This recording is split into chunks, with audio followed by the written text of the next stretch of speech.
เอาใส่เอาไปได้เลยเอามาตามมาบอกให้พ่อเอาเข้าในห้องก็ชอบเข้าในลูก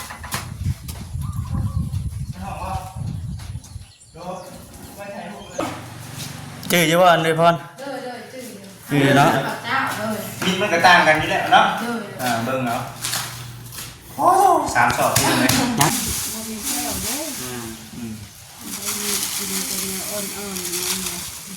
นี่น้ำแน่พี่น้องเนาะเป็นนม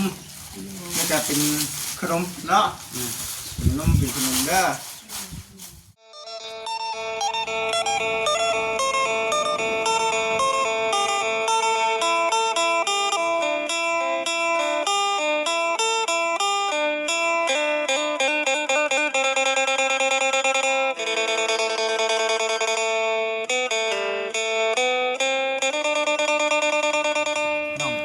เป้า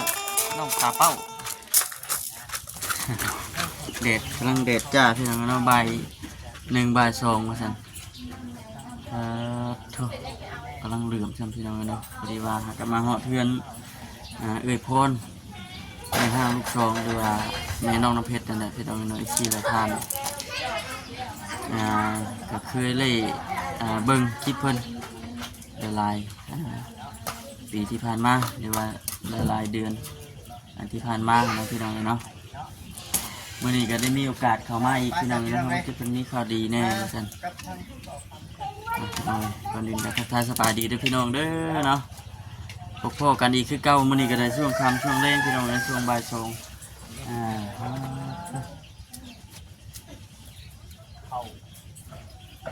บ่ได้มาแต่หึงเลยได้พี่น้องเนาะไปนี่จะมาเข้าไปพร้อมๆกันเลยพี่น้องเพราะว่ามีเรียกในว่าบ่จิตมื้อนี้เรียกกันแล้วมื้อนี้ได้ใช้งานหนักแล้วมื้อนี้เนาะน้องเพชรมาเบ่งเอาบ่เนาะสบายดีน้องเป้าน้องเพชรสบายดีให้น้องจุกดิน้องจุกไป10 เมตรได้ไปอยู่น้องจุกบ่ได้อยู่บ้านครับแล้วไปหากิน50 เมตรโอ้ยเนาะหมัก10 เมตรหมัก10 เมตรเท่านั้นเนาะเห็ดหมักกระทุนแล้วกันนั่นไปซื้อหมักเบ็ดมาแล้วกันยังเขาแยกเบ็ดบ่ยังหมักเบ็ดว่าบุเป็นแล้วก็ไปฉีดกระมูบันบ่เดินเจาะได้สนุกเจาะมาให้เนาะไปเจาะแล้วงามกับยักษ์ชาวบ้านนี่ลูกสาวไปเอาแล้วได้เห็นพอจิตคนอายป่ะ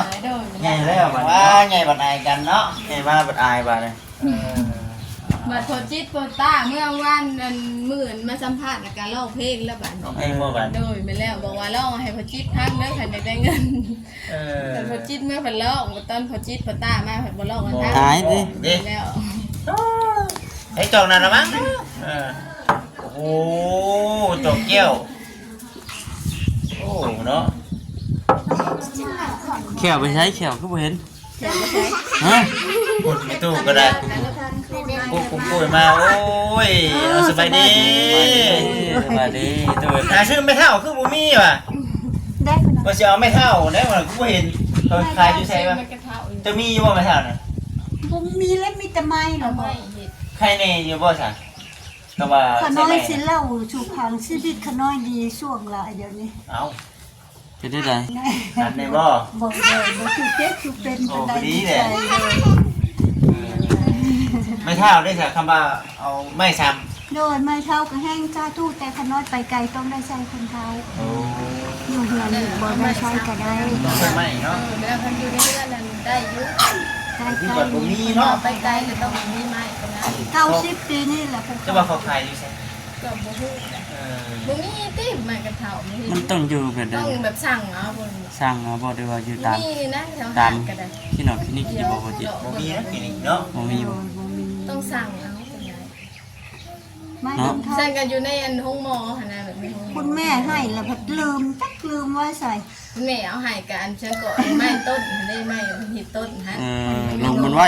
ด้วยแล้วมันบ่ไม้กระเฒ่าอันโอ้ห่านแม่อยู่ไม้อันหิดต้นมันงอไม้ต้นอยู่ในกองบุญนะด้วยมาแล้วมันเอาให้ตอนนั้นลูกร้านแบบร้านตีเป็นเต๊กแบบเนาะมันเห็ดโพว่ามันไปสีเหลืองเนาะ ได้ครึ่งแหละ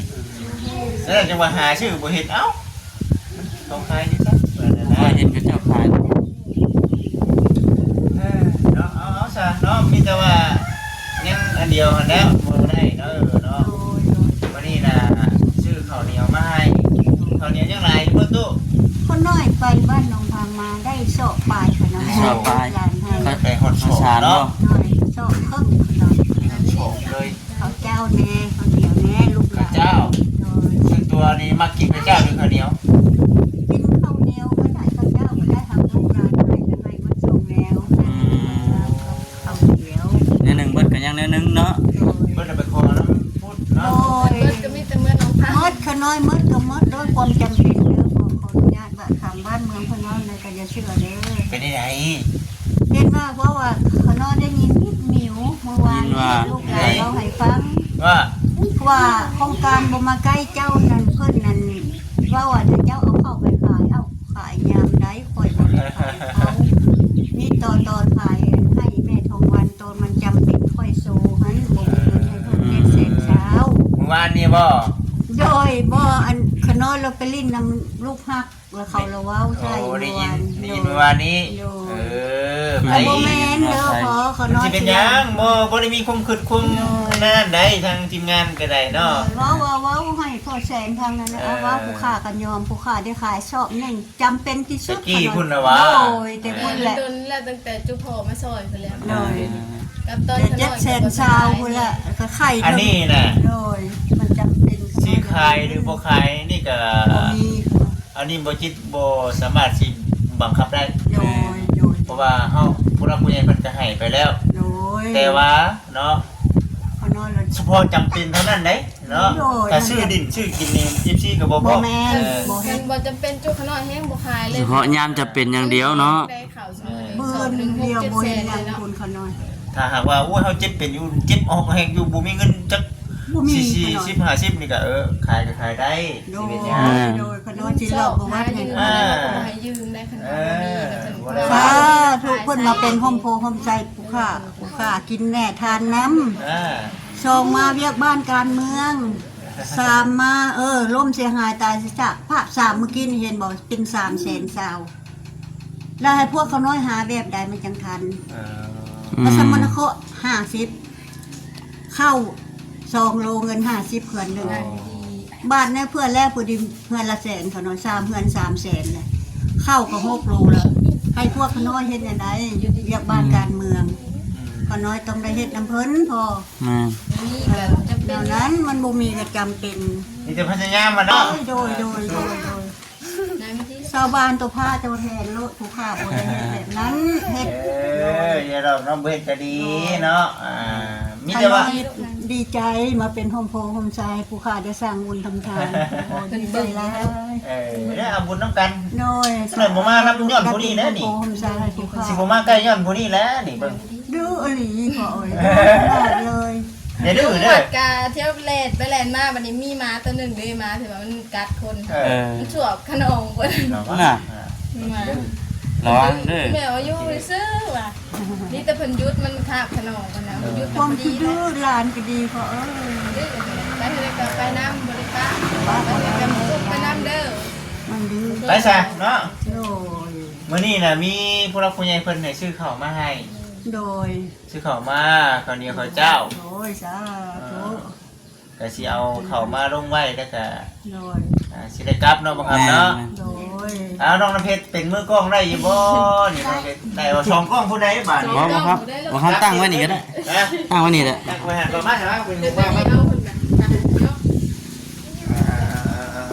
ได้อยู่บ่ ตั้งอยู่เนาะครับตั้งอยู่นี่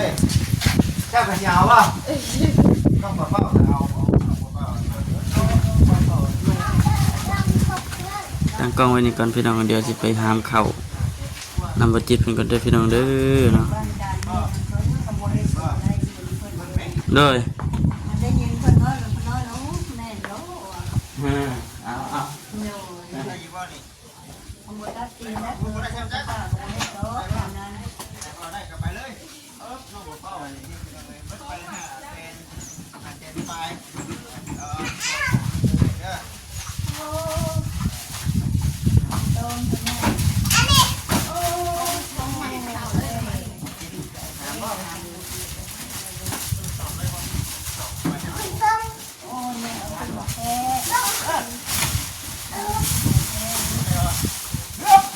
ไป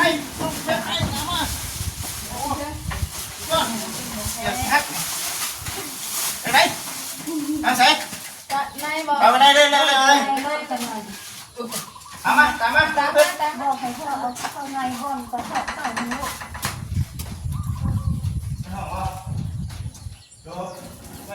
โดยไว้นี่ก็ได้ลูกหลานโดยไว้เดี๋ยวน้อยสุราค่ะดอก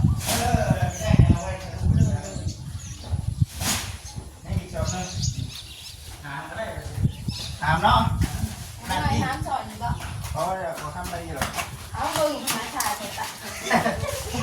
ต้องจำเป็นเนาะ คุณน้องเรียกถ่ายเรียกครัวอยู่ มาไหน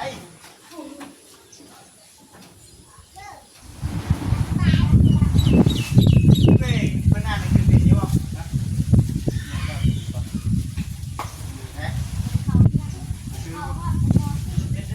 เป็นได้งานเป็นยี่ห้อไอ้ตู้ไอ้ตู้ยังงานหนังสือได้ยี่ห้อเดี๋ยวนี้ อ่านได้เป็นเนาะ ยังงานหนังสือได้ยี่ห้อ ได้ละอ่านเป็นจะต้องอ่านของเป็นมื้อนี้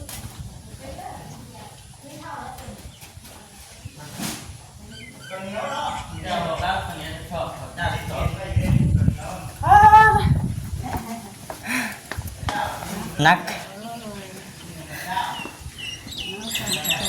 เข้า3กระสอบพี่น้องเอ้ยเข้าเจ้าที่ชอบน่ะ พระเจ้าหนึ่งสอง จื้ออยู่บ่อันเด้อพร จื้อ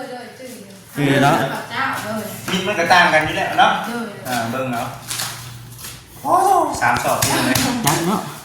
นักเติมเลย 50โล เนาะ 150 สอบหนึง50มันกลัวเขาน้ำหนักเฮาอีกเด้นี่ 50โล ไป ไปข้างนอกพุ่นแหละ มือก็อันเทียบจะเป็นครัว เลดเนาะ เด็ดแฮง มันบางหนีเนาะ แต่ผักกระไคร้เพราะมันเป็นยามมันลมแน่ แอมลมเน่เนาะใครเน่แต่ว่าน้ำลม นี่แหละ ได้ปะ เด็ด มีน้ำมันพืช5อ่ะว่าครับ น้ำมันพืช5ขวด น้ำมันน้ำปลา น้ำปลาเป็นน้ำปลา น้ำปลานี่เห็นบ่นี่ ปลาแต่น้ำมันมันมีของโปรดเขาซื้อขวดหนึ่งแป๊บเดียวเบิดเลย เราเฮ็ดได้ มันเด็ดกินจะใส่น้ำมันหลายทอดปลาแดกกับปลาว่าว บ่ได้กระท แป๊ อบ ด เดียว เอา ถึงเบิดเลยน้ำมันเนี่ยน้ำมันก็เป็นรัวได้มันเห็ดกินนะแป๊บเดียว ได้กินน้ำมันก็ดีใจเนาะ โดยจะได้เทียมซื้ออีกแล้วซื้อแบบแป๊บเดียวเบิดแล้วมันหาไม่ได้เลยกระโดดหน่อยเราก็ใส่ลาย เป็นแดดจีนของโลกครับเป็นว่ามันมีแก้วเด้ กินเป็นอ่อนๆ นี่น้ำแน่ที่เราเนาะเป็นนมแล้วก็เป็นขนมเนาะเป็นนมเป็นขนมเด้อว่าเพิ่นไม่ได้เนาะบัด หาวเลย เนาะได้อยู่บ่ครับ หาวก่อนเลย ได้อยู่บ่ได้เนาะ นี่บ่ แจ้งเนี่ยเนาะแล้วก็เอาไว้กัน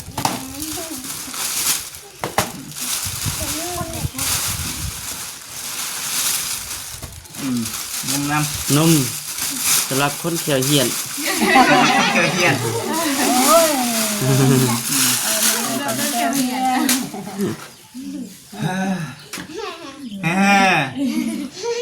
ดื้อลงหวัดแต่ก็ดื้อไม่ได้ว่า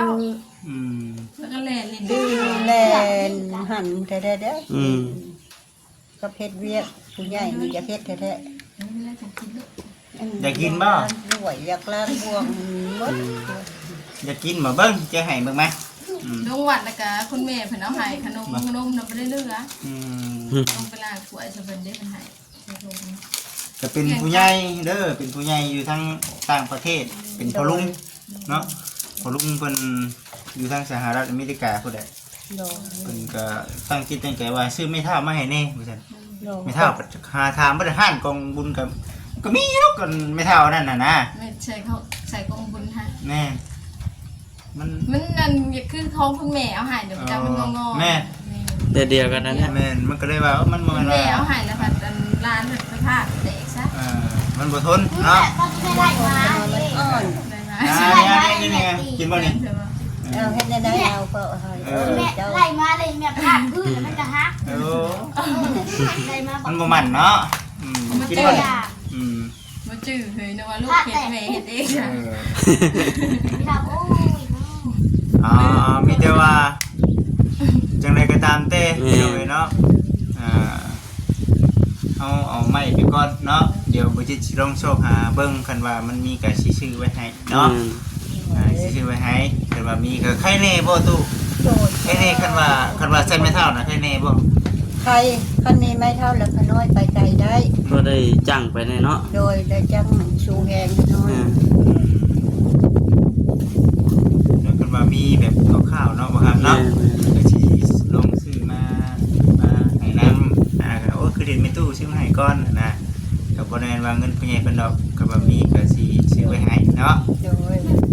แต่ว่าเงินที่ว่ามันเดือเนาะ เออ เงินที่ว่ามันเดือจากการซื้อเครื่องซื้อของปกติเพิ่นจะให้ซื้อเขา4กระสอบพุ่นได้ โดย แต่ว่าบ่จิตว่าซื้อเขาก่อนของเนาะ โด แม่ ย ย่านว่าของมันแพงนั่นนี่ย่านว่าเงินบ่พอซั่นก็เลยลดจำนวนเขาเป็นข้าวเจ้า1ซองเนาะตะกี้นะว่าสิเอาเจ้า1เจ้า2 ข้าวเจ้านี่สิแพงกว่าข้าวเหนียวเลยเนาะ แพงนะเขาให้เขาเจ้า แพงกว่าข้าวเหนียวเนาะ 9แสนที่เท่านั้น เลี้ยงหมักหรือแล้วขอโปรดเพิ่นแหละ ถ้ามีเท่าไหร่เท่านั้นนี่โล ก็ เท่าไหร่ บ่ฮู้ว่าสอบแต่ว่าซื้อเป็นโลนะโลนึง28,000 คุณ โอ้ แพงนะ ข้าวเจ้าแน่นอนเลยนะข้าวเจ้า โลละ28 โหหากตรงนี้อยากเพลงกลัวเด้อเนาะเพลงกลัวจะได้คือว่า เขาเจ้าก็คันมือใดบ่มีของกินแล้วพวกขน้อยต้มข้าวเปียกก็แล้ว เปียก หั่น แล้ว นะ พอดี โดย ญี่ปุ่นชอบเลยว่าบอกว่า เคยซื้อแต่เป็นกิโลแต่ว่าเพิ่นเอาเงินบ่หลายนะก็สิซื้อเป็นสอบก็ได้ อืม ซื้อเทอละโล2โล ก็มันไข่ 900,000โลละ18ญี่ปุ่นน่ะ โลหนึง18,000กีบ โล มัน 18,000 ก็ถือหลายแล้วใส่อยู่ในโลนึง28ทำบ่ได้ มี อันนั้นจัง 28,000 50โลเป็น900,000แล้วจังว่าโอ้ ก็ได้ดี ตื่น ก เด้ ว่า ตื่นอยู่ได้ว่าเพลงอยู่บ่เคยชื่อคือ แพงหลาย แต่ข้าวเหนียวน่ะเจ็ด ขา 700,000 คือว่าได้ดีกว่าอยู่บ้านเฮาเนาะอยู่บ้านมันขายเป็นโล28แต่ว่าขนมบ่เคยซื้อเป็นสอบจักเทื่อ กันเหนียวทั้งนี้ดิ ข้าวเหนียว7เศษ7เศษเท่าไหร่7เศษเช้า โอ้หารญี่ปุ่นยัง700,000เนาะญี่ปุ่น700,000ญี่ปุ่น700,000ทวน เพราะว่าวันเช้าแล้วเพิ่นสิขี่มารถอยู่บ้านสว่างเพิ่นขายข้าวอยู่นะบ่นขนมเคยติดเอาที่มาถูกวันเช้า เอาซะเนาะ โดย ถือว่าดีใจน้ำได้เขาได้น้ำมานี่เด้อเนาะได้เขาได้น้ำมาเลยเบิ่ง โอ้ยขน้อยดี ใจ ใจ หลายแล้ว เบิ่งมอง ยา ให้ ย ก่อน จนว่าข้าวจนสิบ่มีกินเลยประมาณ5โลนี่แหละ บ่ โดยแล้วก็ไม่เฒ่าเพิ่นเมื่อน้องพังขนมก็ไปเก็บผักพายบ่เป็นหอยจูบเป็นมะนาวหน้านี่เลยมาขออยู่บ้าน บ่แม่นว่าขอเป้าได้เนาะ บ่มีแต่ไปเก็บผักเก็บหญ้าอาหารอันนี้มาขอแล้วใน โอ้ บ้านก็ได้เมื่อเพิ่นก็บ่ได้ปะได้ถิ่นอยู่เถอะดอกเพิ่นก็ให้ มดละมาไม่เอาโอ้ยมดละมาลูกหลานสั่ง ต้นนั่นแหละ บ่ให้จ้องดอก แต่ว่า กับเมื่อตามลูกหลานสั่ง มันจำเป็นเขาจะได้ขอ จำป็ เนาะ โดย อืม ในความเป็นจริงเขาบ่อยากขอคนใดเนาะ โดย ขน้อยแฮงโอ้ยแต่นั้นน้อยแล้วขอน่ะก็เลยว่าโอ้ยเฒ่าไปยังบ่วิทย์อยู่ ยังบ่วิทย์เพิ่นอยู่เนาะ บ่วิทย์เพิ่นอยู่เฮามาพี่แต่ยังได้เมื่อบ้านอยู่ เพิ่นก็บ่ที่หมู่ป้าลูกหลานก็ดี บ่ขอเพิ่นเดี๋ยวสิไปขอ แม่นไผสิว่าทิ่มเนาะบ่ทิ่มดอกก็ดีแล้วบ่ทิ่มนะแต่ว่ามันคิดอยากอายในใจเฮาซื่อ โดย ก็อยากอายแม่ก็เฒ่าแล้วก็เห็นได้สาวผัดหาบ่ได้ แต่ว่านั่นนี่แล้วให้ลูกหลานฟังกัน ก็ไหน มันก็บ่ได้อยากให้แม่เฒ่ามาอยากอายลูกหลานเฮ็ดหยังแม่เฒ่าเจ้าบ่ได้รักจะมาหาลูกหาหลาน อืม แม่นลูกหลานเว้านั่นก็แม่นมันหันมันอาย แม่น แม่เฒ่าว่ามันจำเป็นหลานก็สามลูกก็ผู้หนึงถ้าแม่เฒ่าบ่บื้นไผบื้นบ่ลูกแม่นว่า อย่าดื้อครับ มันเพชรได้แล้วมืออยู่น้ำบ่มือมันมีแน่บ่เก่งหัวเราแกนี่ชั่วมือกลัวป่ะฮะ เมื่อละเมื่อขายเครื่อง ยายเป็นสาวคนลูกเป็นสาวไปยืนไปดิ้นขายเครื่องน้ำพอ ไป ติด ซื้อ เด้อ เครื่องของยายก็ยังทอนก็ยังบ่ บ่ ไปเฮียนเฮ็ดน้ำพ่นแล้ว เออ ตัวเองของมันหนักเบิ่ง เลยลูกลงมันก็หายลืม ลูกลืม ไม่ยอม อย่าลืมเลยเด้ออย่าลืมเลยเด้อเมื่อไหร่เด้อ เรื่องเงินหา10,000เท่านั้น บางเรื่องนี่ขน้อยตกใจหมด สาว เป็นลิ้นบ่เอื้อนเพราะ เออ คันลูกหลานทางคนบ่เอา